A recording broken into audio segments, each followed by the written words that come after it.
سلام خدمت همه دوستان خودم. در اینجا به مبحث مهمی میخوایم بپردازیم. چرا با وجود اینکه ما یک استراتژی با وین ریت یعنی درصد موفقیت بالا داریم باز هم دچار ضرر میشیم؟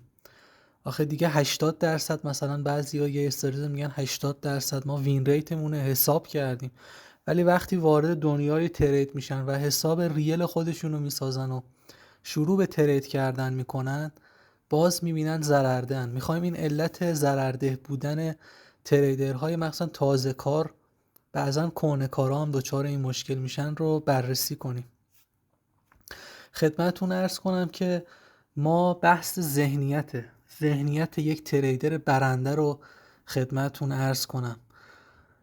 ذهنیت یک تریدر برنده مبناش تحلیل تکنیکال و فاندامنتال نیست بچه.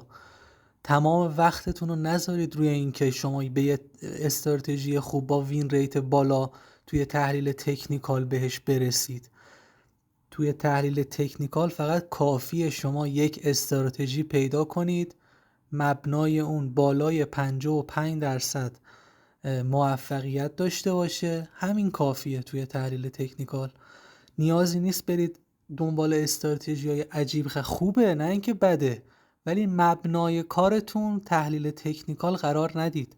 شما میتونید با استراتژی‌های بسیار ساده و رایگانی که در دنیای مجازی هم حتی وجود داره میتونید استراتژی‌های پیدا کنید که بالای 55% به شما سود بده. همین کافیه. شما باید انرژیتون رو بیشتر صرف مدیریت سرمایه و روانشناسی و خودسازی توی ترید بکنید. حالا میپرسید که اول مدیریت سرمایه چیه؟ مدیریت سرمایه یعنی این که شما باید حد سود و حد ضرر روزانه برای خودتون داشته باشید. بگید آقا من اگر امروز 50 پیپ $50 بسته به سرمایه‌تون ضرر کردم دیگه امروز ترید نمی کنم. اگر امروز $100 $200 سود کردم دیگه ترید نمی کنم. علاوه بر حد ضرر روزانه شما باید حد ضرر و حد سود هفتگی هم داشته باشید. شروع هفته شما از دوشنبه تا جمعه هست. دوشنبه ترید کردید، سه شنبه ترید کردید، یهو میبینید حد ضرر روزانه‌تون، حد ضرر هفتگیتون خورد. دیگه اون هفته شما نباید ترید کنید. یا حد سود هفتگیتون تو 2-3 روز اول هفته خورده میشه. دیگه نباید تا آخر هفته شما دست به ترید بزنید. باید به قوانینی که برای خودتون وضع میکنید پایبند باشید. یکی دیگر از چیزهای مدیریت سرمایه اینه که شما هر تریدی رو که باز میکنید، هر تریدی رو که ست میکنید، حتما باید نسبت حد سود به حد ضرر، همون ریسک به ریواردتون، حتما باید حد سودتون حداقل 1.5 برابر تا ترجیحاً 2 برابر حد ضررتون باشه تا برآیندتون مثبت بشه و از ضرر در بیاید و تبدیل به یک تریدر سودده بشید. و مهمترین مسئله توی ترید بچه‌ها روانشناسی و خودسازی هست. روانشناسی و خودسازی شما هیچ وقت نمیتونید توی اکانت دمو تست کنید.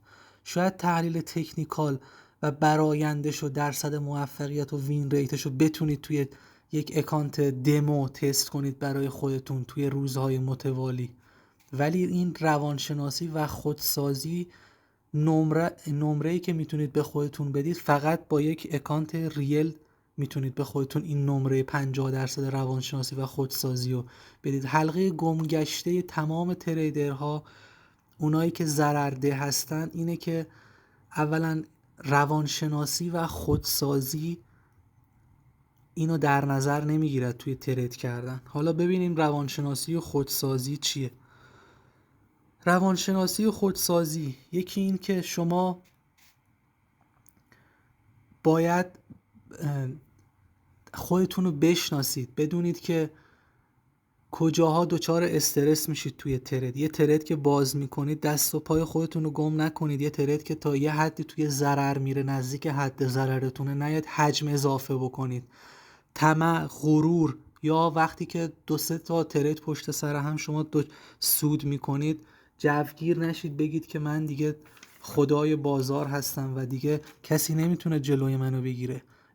این غرور و خودباوری که بهش خودباوری خوبه ها، ولی غرور اصلا چیز خوبی نیست. اینها شما رو توی ترید فقط باید یه اکانت ریل داشته باشید و چند تا ترید کرده باشید به حرف من میرسید. بچه تا اینا رو توی خودتون جان اندازید شما به یک تریدر سودده تبدیل نمیشید، حتی با استراتژی های با وین ریت بالای 80%. مهمترین چیزها توی فارکس و ترید روانشناسی و خودسازی و مدیریت سرمایه هست که بهتون گفتم. حالا یک خلاصه ای از روانشناسی رو دوباره بهتون میگم. روانشناسی اولا یعنی که پایبندی به مدیریت سرمایه و تحلیل تکنیکالتون. مهمترین چیز روانشناسی یعنی این. 2 یعنی این که استرس و هیجانات بر شما غالب نشن، چون باعث میشه که دچار اوور ترید بشید، هی بخواید ترید بکنید، 2 تا ترید ضررده کردید، هی میخواید انتقام بگیرید از بازار و باعث میشه شما حسابتون از بین بره و کال بشید. و اینکه برنامه داشته باشید بچه ها حتما، حتی برای ساعت هایی که پای چارت میشینید. مثلا بگید من میخوام از ساعت 4 تا 8 شب تایم نیویورک پای چارت باشم، تایم مثلا 12 ظهر تا 3 بعد از ظهر، 11 ظهر تا 3 بعد، تایم لندن میخوام پای چارت باشم. حتما برای خودتون برنامه داشته باشید. بیشتر از 3-4 ساعت پای چارت نشینید، چون ذهنتون رو خسته میکنه و باعث میشه تصمیمای بدی بگیرید که عواقب بدی در پیش دارید. و مهمترین امر این که برای اینکه روانشناسی و خودسازی دچار توی ترید بهتون کمک بکنه، این نیست که فقط توی ترید بیاد این نظم رو اجرا بکنید. بچه شما باید برای اینکه تریدر موفقی باشید آدم منظمی توی زندگیتون باشید. حتما برنامه داشته باشید، برنامه روزانه برای خودتون داشته باشید، وقتتون رو به بتالت نگذرونید. حتما ورزش بکنید. اگر میبینید توی ترید دچار استرس میشید، مصرف قند و شیرینیجات رو توی خودتون به حداقل برسونید. اینها چیزایی هستن که امتحان خودشون رو پس دادن و تریدرهای بزرگ اینها رو رعایت میکنن. تریدرهای سودده اینها رو رعایت میکنن. خب همونجور که گفتم نیاز نیست وین ریت بالا داشته باشید. یک جمع‌بندی و خلاصه میکنم که حتما اینها رو رعایت کنید تا یک ذهنیت برنده توی شما به وجود بیاد.